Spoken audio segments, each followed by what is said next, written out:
From director Joshua Bailey and the team that brought you the documentary Secret Mall Apartment comes another documentary about secret hijinks behind the scenes. This is Stolen Kingdom. This is a film about people who do urban exploration at the Disney parks. If you don't know what urban exploration is, it's basically going into abandoned places or places you're not supposed to be and taking photos and taking video and things like that. And it follows this basically timeline of people who started doing this long ago, who would hop off rides at Epcot and go around and take pictures and see things that nobody is supposed to see. And then that sort of expanded into people who would go to abandoned sections of the parks where basically rides were just shut down and left there, and posting those things online and becoming internet celebrities. And then from that, it leads into people who were working for the park or breaking into the park or urban exploring and stealing things and reselling them on this apparent Disney underground black market. This is a very interesting film, very fascinating, very well made. It utilizes a lot of footage and photos from the people who do these things. It features a lot of people who I guess became YouTube stars for doing this, either at Disney or being urban explorers, Adam the Woo being one of them. And it talks to a lot of the people, and it ultimately starts to focus on the theft of this character from a specific Epcot ride that was up for a while but shut down. This character called Buzzy, that was this little animatronic.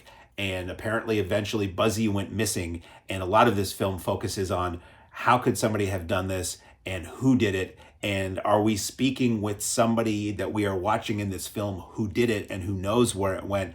And it's this fascinating. I love documentaries about subcultures that not everybody knows. And I was I was aware of urban exploration, and I'd seen some videos or reports about one of the Florida Disney park has this big abandoned area that was once like a outdoor water park or something like that, where for a long time it had been shut down and overgrown and abandoned, but the audio recordings of music and sound effects were still playing at night, which is this bizarre haunted feel to it. So, and you can look online too, and they do give backstage tours of Disney World and Disneyland and things like that. But this film delves into that, and it's really interesting to me. It says a lot about our culture or internet culture or wanting to be famous culture, where it went from, I always say, there's a shift in our culture when people went from pointing camera lenses away from them to pointing camera lenses at themselves.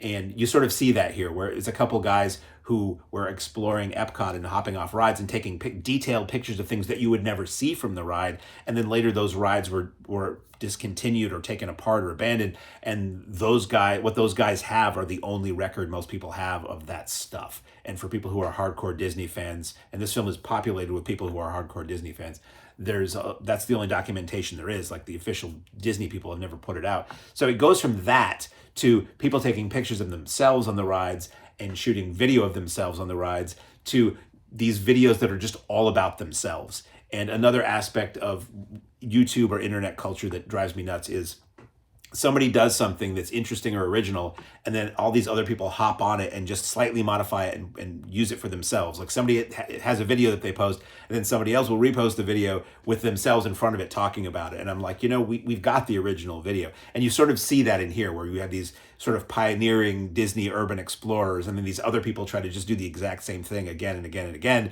and wind up ruining it for everybody. I don't know where I exactly stand personally, morally, on the whole urban exploration. I know where I stand on the stealing stuff and reselling it thing, which is not in favor of that. And there are some people who talk in here who are really borderline sociopaths, who are like, it's all about them, and why should anybody care what I'm doing? And it's just, the stuff was just sitting there, and they'll make more, and it's just like, you're a thief, and maybe you shouldn't necessarily be walking around without bracelets right now. And the urban exploration thing, sometimes people get really defiant and bold about it, like they have a right to do it, and it's like, actually, no, you don't. But it's an interesting film, and it's very well made, and it's very funny at times.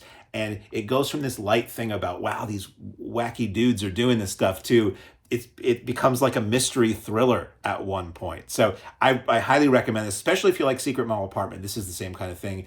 Or that other film whose name I can't remember, that was secretly this dark horror film that was secretly shot at Disney, over a number of years. If you like that stuff, you will enjoy Stolen Kingdom. Currently in limited release, but where if you can find this, you should go see Stolen Kingdom.